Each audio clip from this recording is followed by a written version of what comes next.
Boa tarde, tudo bem? Estamos aqui com a presença ilustre do meu grande amigo, Dr. Danilo, um dos maiores advogados e professores criminalistas do Brasil. Danilão, é uma honra receber aqui nesse bate-papo. Hoje nós vamos falar de um tema muito importante, que é o advogado criminalista. Se você nunca precisou, uma hora pode precisar. Danilão, seja bem-vindo e tamo junto. Valeu. Para começar, quem que é o Danilo atrás da toga? Danilo atrás da toga é o Danilo, filho da dona Jocinéia, filho do Marquinho, pai do Ravi, namorado da Amanda. É um Danilo de origem humilde, é um Danilo que vem de uma família sem estudos, né? Que não teve acesso à educação, que teve que começar a trabalhar muito cedo, muito jovem, mas que graças à família, né, graças à base estrutural e às oportunidades que a vida lhe deu, né, conseguiu aproveitar. Ele é servidor público federal desde os 18 anos, né, no IFMT. É uma pessoa que queria ser engenheiro, sempre gostou de cálculos. E uma coisa engraçada, quando eu era mais jovem, assim, a gente mora num bairro próximo ao Big Lar de Cuiabá. Sabe o Big Lar? Sim. Então, a gente mora perto do Big Lar. E aí, qual era a fase, assim, a cadeia da nossa vida era nascer, crescer, trabalhar no Big Lar de empacotador, e aí você ia crescendo ali no Big Lar até ficar de boa ali. Então, era essa a minha perspectiva de vida. E aí, depois, né, comecei a estudar no IF, vim pra cá, fiz direito, fiz um mestrado em ensino, e aí eu pensei, caramba, cara, e agora? O que eu vou fazer da vida, né? E aí, graças a Deus, estou aqui hoje, em Pontes e Lacerda, atuando com uma coisa que amo, que é o direito penal. Tu é cuiabano. Como você veio cair em Pontes e Lacerda? Então, cara, olha, isso aqui foi o seguinte, meu cunhado, né? O meu compadre, né, o Fafá, um beijo pra você, Fafá. Fafá é o seguinte, Fafá falou, Danilo, vamos fazer um concurso? Falei, vamos, né? Mas e aí, como que nós vamos fazer? Falei, cara, eu não tenho dinheiro da passagem, eu não tenho como ir, eu não tenho hospedagem e eu não tenho dinheiro pra pagar a prova. E aí, Fafá falou, vamos fazer o seguinte, eu pago, são 2 vagas, uma minha, outra é sua, e pronto. Fizemos a prova, né, para assistente de alunos aqui no IF, né, e aí nessa prova eu fiquei em quarto lugar, e na época eu falei, pô, nem vai chamar, vai ser tranquilo, né, e aí passou, chamaram o primeiro colocado não veio, aí chamaram o segundo, foi a Márcia tá lá até hoje também. Chamaram o terceiro colocado também não veio, e aí chamaram o quarto colocado, que era eu. Eu fiz um dia de aula de gastronomia na Unic, e aí meu primeiro dia de aula o pessoal falou, cara, você foi chamado para concurso, você vai? Eu falei, acho que não, vou ficar por aqui mesmo, minha família e tudo mais.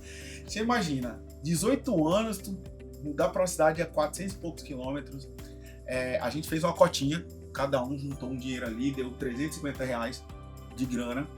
Eu tinha uma mochila desse tamanho, que é uma mala, que a minha tia de Portugal veio pro Brasil e trouxe aquela mala, então eu enchi aquela mala de roupa, vim embora com um dia e a noite, e aí conheci os servidores do IF, e lá estou até hoje. Então eu vim pra cá de paraquedas por causa do concurso público, foi por isso. E como tu entrou em direito e por que a advocacia criminal?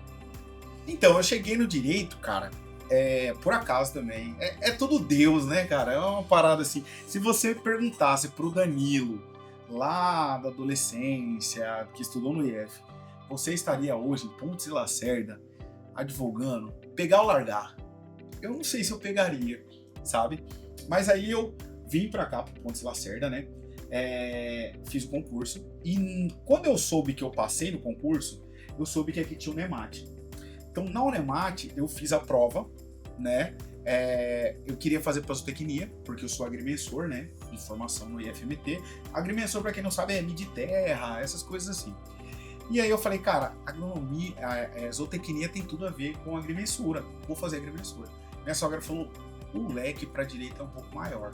O que você acha de fazer direito? Cara, eu não me vejo no direito. Vim embora, fiz direito, prestei. O Thiago me deu aula, inclusive, somos a terceira turma de direito da Unemate. E aí começamos a faculdade, nunca pensei em fazer penal também, caí num estágio.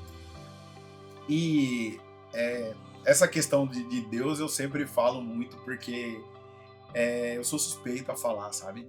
E aí nós éramos do 4º semestre, quando fizemos a prova, né, do Ministério Público, fizemos a prova do Ministério Público, e aí o 4º semestre a gente já estava pro 5º, só que a gente não tinha sido matriculado. E aí tinha uma disciplina que eu tinha puxado do 5º, que eu fazia lá aos sábados, e aí, por causa dessa disciplina a gente conseguiu entrar no Ministério Público. Cheguei, minha primeira semana de estágio, o Dr. Stefano Mayan, ele era gente finíssima. O Dr. Stefano Mayan, ele era o responsável, né, por essas questões de cálculo penal e tudo mais. E aí eu cheguei e ele falou, não quero mais saber disso. Não quero mais saber disso, passa pro Danilo. E, gente, eram pilhas e pilhas de processo, porque não era eletrônico ainda, não tinha o sistema seu. Então era tudo físico, tinha volumes enormes, sabe? E aí, nesse período, eu cheguei para organizar. E eu lembro que eu fiz estágio com a doutora Regiane. Fiquei lá por 3 anos. Depois de conta por causa dos 3. E aí a doutora falou, dá uma olhada nos processos e vê o que você acha disso. Eu fiquei uma semana olhando o processo.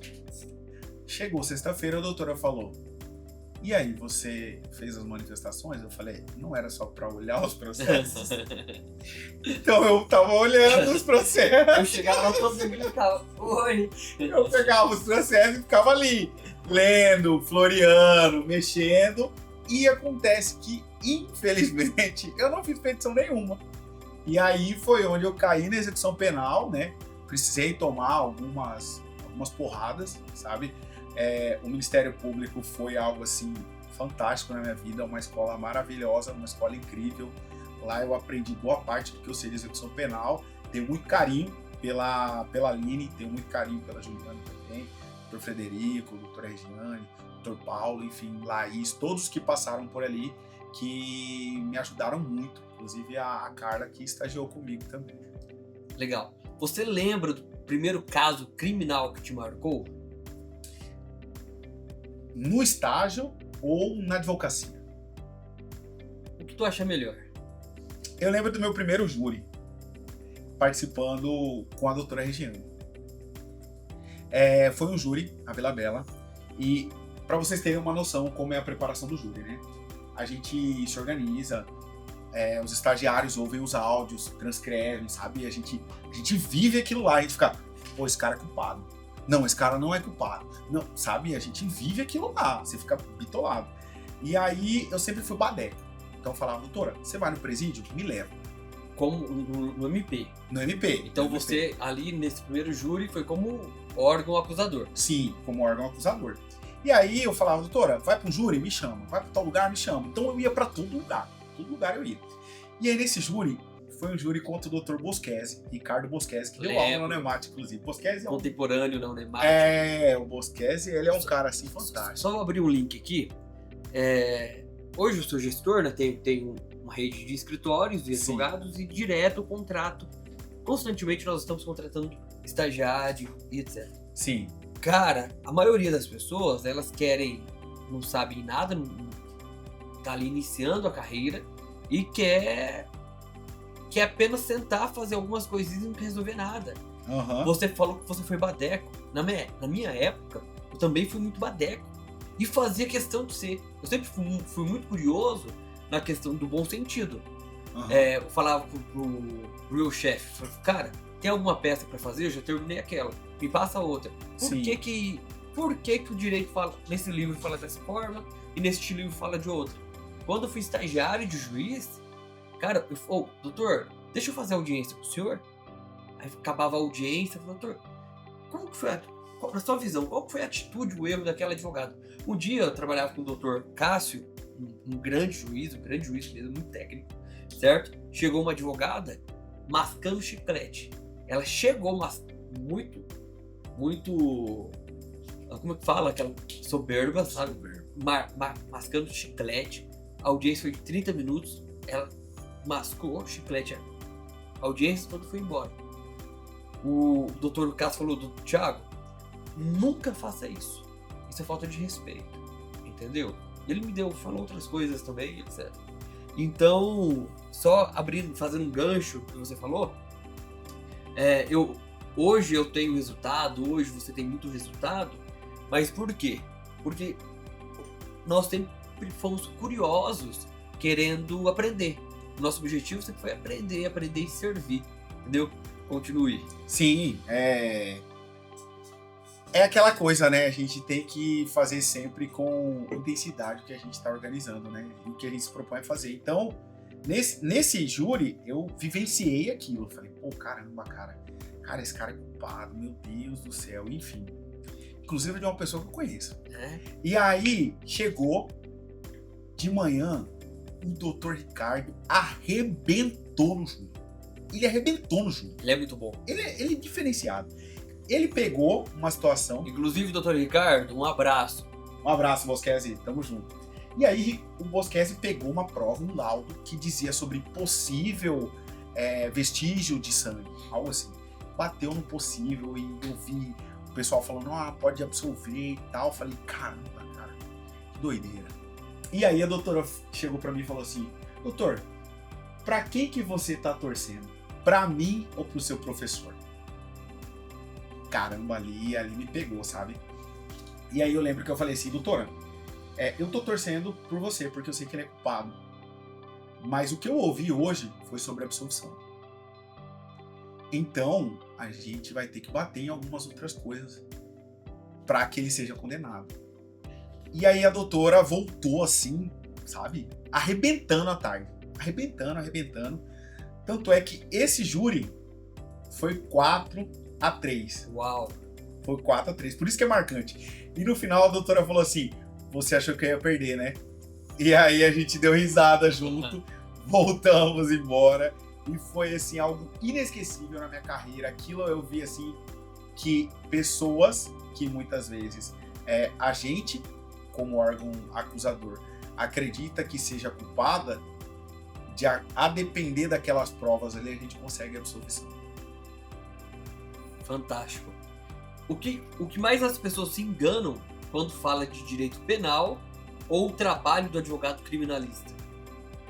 Eu acho que a pior coisa que tem é as pessoas associarem o nosso cliente a nós.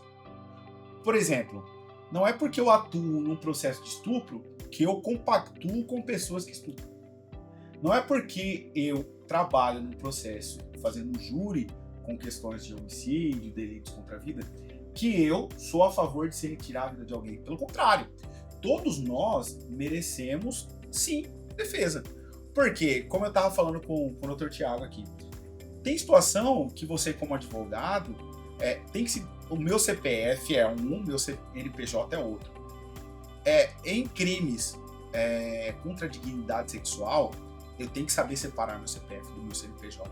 Eu tenho filho, sabe? Eu tenho família, eu tenho uma namorada, eu tenho uma mãe, entende? Mas ali o Danilo CNPJ, ele tem que entender que quais são as provas. Esse conjunto probatório pode ser condenado? E a sociedade não nos vê dessa forma. A sociedade nos vê como o defensor que compactua com o que o cliente faz.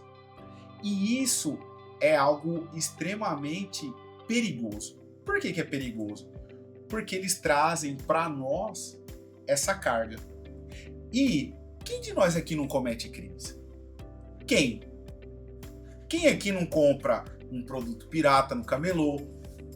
Quem aqui não tem um gatunete? Quem aqui não bebe uma e dirige? Quem aqui não acha coisa na rua e não devolve? Esses aí são todos crimes. Quem não baixa aquele PDF quando a gente é estudante? Quem não baixa aquele PDF pirata? Muita gente.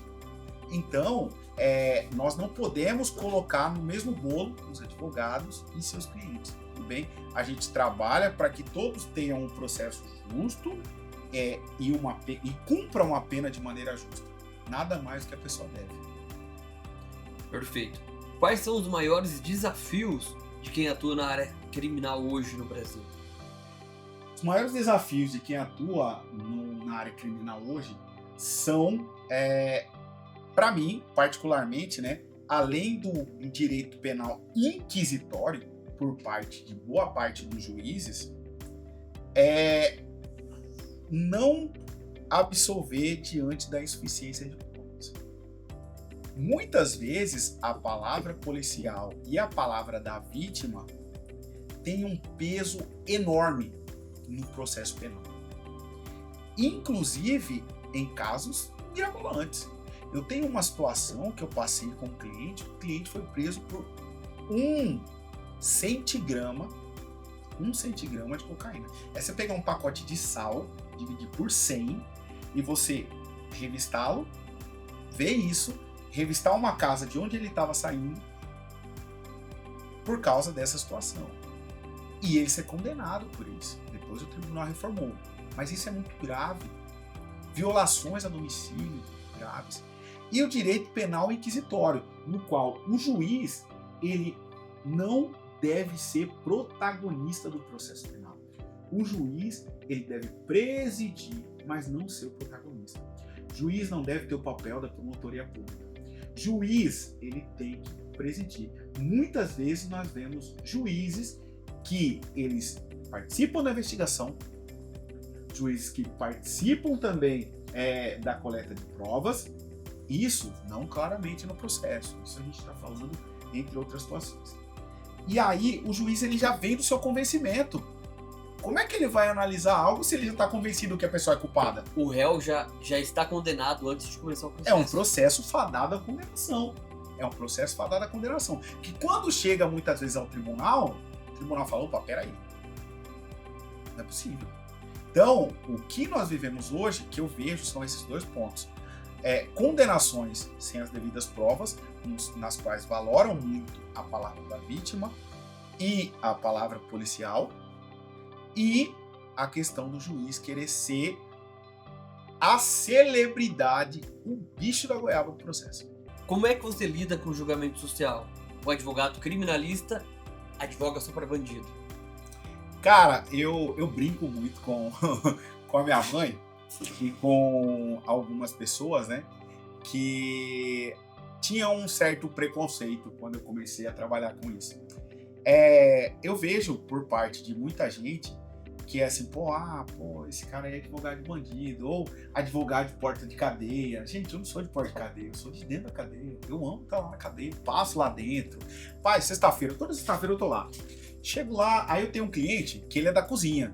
Então eu chego lá, como uma coxinha, como um bolinho, e converso fiado. Isso faz parte da minha rotina, sabe?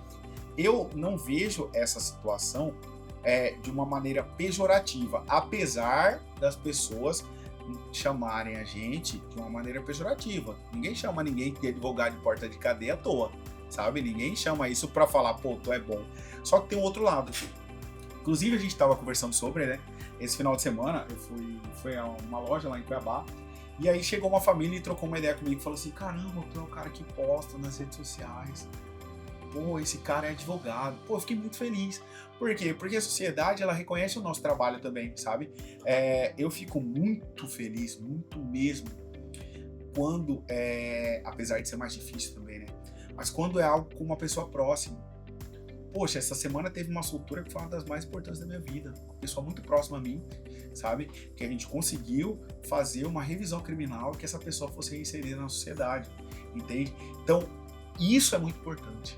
O reconhecimento que as pessoas têm conosco. Porque depois da vida, a liberdade é o nosso bem mais importante, né? Sim. Como é que você lida com a interferência da mídia nos processos criminais? A mídia, ela é importantíssima na formação de opinião. Tanto da delegacia, quanto do Ministério Público, quanto do juiz. Vou te contar 2 exemplos aqui. Teve uma situação que a gente estava enfrentando um problema no CDP por causa de remissões. E aí, a gente cobrava e estava complicado. Então, nós tivemos uma matéria na TV local sobre remissões. Qual a importância da remissão, o que a remissão impacta e tudo mais. Depois disso, as coisas andaram. A mídia ela tem um impacto na formação de opinião. Por quê? Isso, muitas vezes, não é porque estamos preocupados com a remissão. Estamos preocupados com o que as pessoas vão pensar do nosso trabalho. Inclusive, nós tivemos um caso de grande repercussão aqui também, que foi o caso do carro que bateu na loja, voltou de ré, e aí também bateu no rapaz que tinha se acidentado. Nós fomos, prestamos todas as informações na delegacia e tudo mais, só que as imagens são pesadas. As imagens são pesadas, só que foi um acidente. E aí, como as imagens eram pesadas e o caso deu uma repercussão muito grande, nós chegamos a 30 mil views no Instagram, o que aconteceu? A delegacia falou, vamos tratar isso aqui diferente. Então os olhos foram para aquele processo. E aí, porque os olhos foram para aquele processo, as coisas ficaram um pouco mais complicadas, digamos assim. E aí, o que acontece, né? Com essa situação, nós tivemos ali uma jorada, digamos assim, né? Uma situação que era para ser tratada como um acidente, né? Uma situação que era para ser tratada como um acidente, na verdade deixou de ser um acidente para tratarem como uma tentativa de suicídio, algo nesse sentido, porque a mídia e a opinião pública queria que fosse tratado dessa forma. Então ali, o direito penal ele foi deixado de lado, entendeu? Por causa da opinião pública. E a opinião pública, ela tem muito peso em julgamentos criminais? Ela tem um peso enorme. A opinião pública, ela julga, ela condena, ela faz voltar o Código de Hammurabi, muitas vezes. É muito grave isso. Eu tenho um cliente que esse mês foi o mês das revisões criminais. Eu tenho um cliente que foi absolvido de um suposto estupro. E se esse cara fosse morto? E se as pessoas acreditassem em tudo que a gente fala? Isso é gravíssimo. Por isso, a importância de um direito penal e direito processual penal justo. Porque a mídia, do mesmo jeito que ela bate, ela afaga. Ela tem os queridos. A mídia nada mais é que para se manter, para se garantir a ordem econômica e a ordem social. Isso porque, inclusive, tratei isso em um júri, extremamente importante. Esse júri nós tratamos sobre racismo. Era a mesma pessoa, era a mesma situação, cliente que confessou na delegacia, só que respondeu o processo. Um respondeu em liberdade, outro não. Um foi condenado, outro não. Qual era a diferença deles? Um era branco e outro era preto. Um tinha escolaridade, outro não. Um tinha estudo e outro não. E isso a gente deixou bem claro como a sociedade, a mídia e o sistema judiciário tratam as pessoas a depender da cor de pele. Por quê? Muitas vezes vão falar para você, aí na sua casa, que tem mais pessoas pretas presas porque são mais pretos que cometem crimes. Isso é uma falácia. Existe uma dissertação de mestrado sobre furtos na cidade de São Paulo que pesquisou o seguinte: são os brancos que cometem mais crimes de furtos lá, porém os negros são mais condenados. Existe uma pesquisa, inclusive, que fala que os negros e os brancos, quando cometem tráfico de drogas, os negros pegam uma pena maior, apesar de serem pegos com menos drogas. Então, não caiam em tudo que a mídia fala para vocês. E o caso mais famoso da história que a população, que a opinião pública condenou um inocente foi Cristo, né? Justamente. Foi Cristo, sem prova, sem processo. Então isso acontece até hoje. Sem citar nomes, qual foi o caso mais desafiador ou marcante da sua carreira? O caso mais desafiador e marcante, foram os dois juntos, foi um combo, foi de um amigo. Eu já tinha passado por algumas situações em julgamento de pessoas conhecidas e de amigos também, mas esse era muito emblemático, porque a questão dele ser solto era muito complicada. E se prolongou por uma semana quase. Por quê? Porque o processo era de um lugar, foi para outro, aí o juiz entendeu que era incompetente, mandou para outro lugar e mandou para outro, enquanto isso ele estava lá. E a gente aguardando essa situação da soltura. E aí, cara, foi muito, muito doido. Porque, graças a Deus, a gente conseguiu que ele fosse solto, confiança. E sabe aquela sensação de alívio? Porque é muito mais difícil se defender um inocente do que um culpado. Muito mais. O processo ele é muito mais complicado, ele é muito mais doloroso e você se cobra muito mais por isso. Muito mesmo. Já teve algum caso que você sentiu medo ou muita tensão em alguma atuação criminal? É engraçado, né? Porque quando as pessoas pensam sobre medo no direito penal, as pessoas pensam no cliente. Poxa vida, olha só, o cliente pode ser a pessoa que vai ser perigosa, que vai trazer algo, que vai nos deixar medrosos. Mas existiram duas situações. Vou contar para vocês brevemente elas. Eu fui atender uma situação no garimpo. O cliente teve a caminhonete presa, estava aí na base do garimpo, ou na base do Ibama no garimpo. Fui lá e voltei. Beleza? A caminhonete estava lá.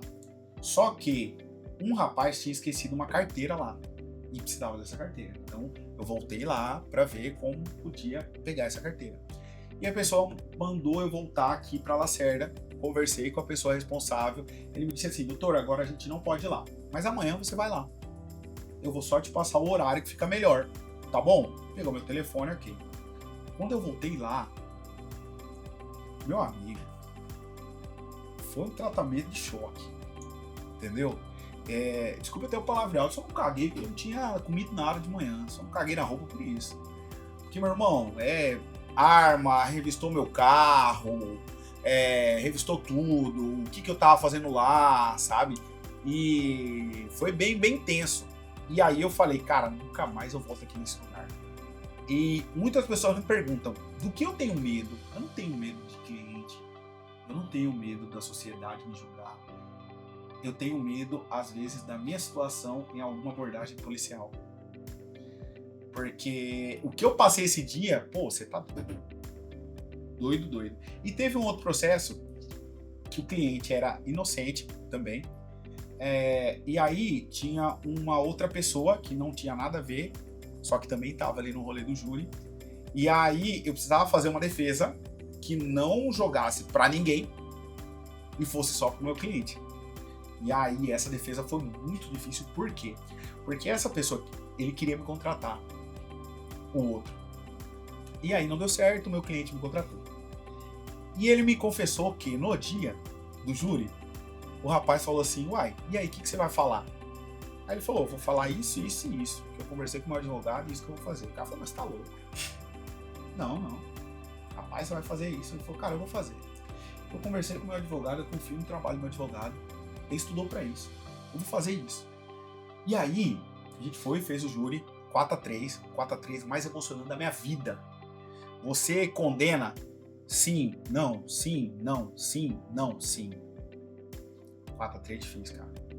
Pai, se ouvir um não é difícil, mas um 4-3, nossa senhora. Isso que igual aquela pessoa no banho, assim, pensando na vida. E aí, no final do júri, esse rapaz falou, cara, seu advogado representou. Desculpa por ter duvidado dele.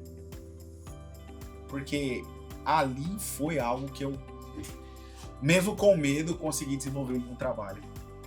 Muito legal. Vou te fazer uma pergunta. Na realidade, eu já ouvi sobre isso de um grande criminalista alguns anos atrás.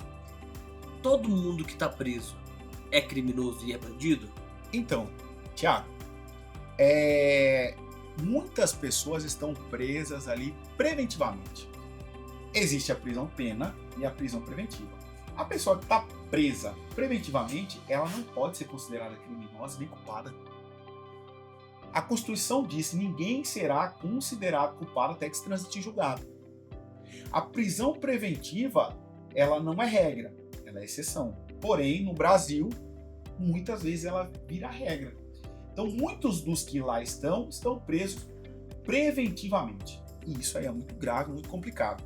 Agora, a prisão-pena não. A pessoa teve processo, transitou em julgado e tudo mais, condenada. Aí sim, nós podemos organizar com que ela cumpra a pena de maneira satisfatória. Mas muitos dos que lá estão preventivamente. Existe muitos inocentes presos de forma indevida? Muitos. Contei um caso para você aqui. A pessoa foi... olha só. Ele contratou um advogado, entrou com processo no tribunal e foi absolvido. Quantos que lá estão não têm dinheiro para contratar um advogado e fazer uma revisão criminal? Muitos. Então lá nós temos diversas pessoas que são condenadas injustamente, com provas insuficientes e que estão lá à mercê. O empresário, ele pode cometer algum crime inconscientemente ou conscientemente? Sim, o empresário ele pode cometer diversos crimes fiscais. Porque não existe só o crime tráfico de drogas, furto, roubo. Existe também os crimes de colarinho branco. De colarinho branco. Sim, o empresário também pode cometer diversos crimes. Crimes fiscais, em particular, né? Dolosamente ou culposamente. Existem os crimes dolosos e os crimes culposos. Crime culposo olha só, eu cometi, mas foi por negligência, imprudência ou imperícia, tudo bem? A pessoa não pode alegar que desconhece a lei, né? Existe lá na LINDB, não lembro o artigo, né? A lei das diretrizes e normas básicas, né? Fala que ninguém pode alegar desconhecimento da lei. Só que caso cometa um desses crimes aí com negligência, imperícia ou imprudência, a pessoa comete culposamente e aí ela precisa sim de um advogado para defender os seus direitos para não empresa, né? Perfeito. Entrando na parte final, vou te fazer mais 3 perguntas. O que mais te motiva a continuar atuando na área criminal?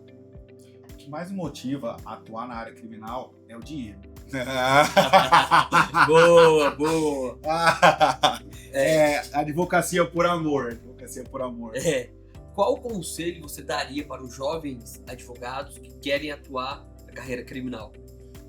Nunca venda o que você não compra. Por que nunca venda o que você não compra?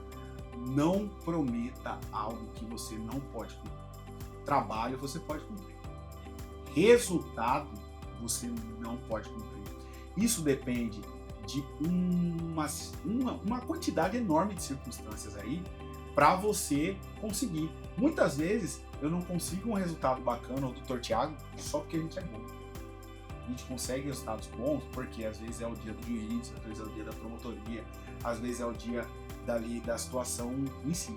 Então, não venda o que você não compra. Isso pode ser perigoso para você. O que é liberdade para você?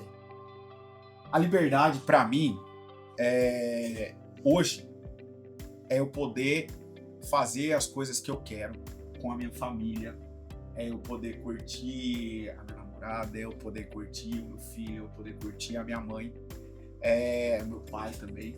Te amo, pai. Por quê, gente? A advocacia, ela nos traz isso. A advocacia nos traz uma liberdade no nosso trabalho. Por exemplo, vou para Cuiabá, eu consigo fazer audiência online.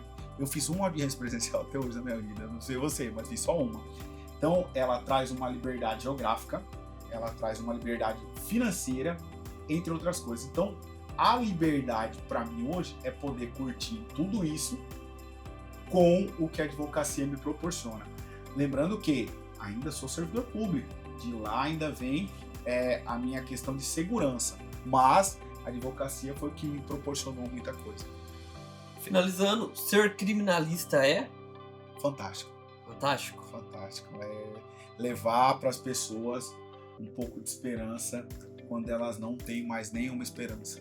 E para finalizar, o Dr. Danilo, além de advogado criminalista, também é professor e escritor. Tu tem um livro de execução penal. Isso. E você dá mentoria para advogados que querem atuar na parte criminal? Isso aí, pessoal. Trabalho desde 2016 com direito penal e execução penal, né? Tem um livro chamado 3 Passos para uma Petição de Sucesso na Execução Penal, onde você vai ver o direito de uma forma totalmente descomplicada, cálculos, dicas, petições e tudo mais. E também tem o meu mapa da execução penal, no qual temos diversas aulas e consultorias também comigo, que o advogado vai aprender a atuar na execução penal. Eu não te prometo resultado, te prometo conteúdo. Você tem que aprender a vender seu peixe. Meu antigo chefe dizia o seguinte: a advocacia, 90% é vender seu peixe. 10%, hoje em dia tem IA, hoje em dia tem amigos, entre outras coisas, vai ser conteúdo. Então, você tem que saber vender seu peixe. Ninguém vai passar no seu escritório e vai parar lá porque sua placa é bonita. Coloca a sua cara a tapa e o mundo digital tá aqui para isso hoje. Perfeito. E eu quero meu livro, hein? Fechado. Autografado. Fica tranquilo. Doutor Danilo. Doutor Danilo, para os outros, mas para mim, Danilo, meu amigo, foi uma honra recebê-lo aqui, tá bom? Tu é um cara que foi meu aluno na Unemate, apesar da minha pouca idade, foi meu aluno na Unemate, mas eu tenho muita admiração pra ti, contigo. Mesmo você todo acidentado, você tinha sofrido um acidente na época, Sim. você continuou estudando, concluiu a faculdade, se tornou um excelente advogado e virou escritor, agora mentor de advogados. É uma honra ser teu amigo e ter a tua presença aqui. Fechou? A honra é toda minha, meu querido. Também admiro muito seu trabalho. Valeu, tamo junto. Tamo junto. Um abraço. Um abraço.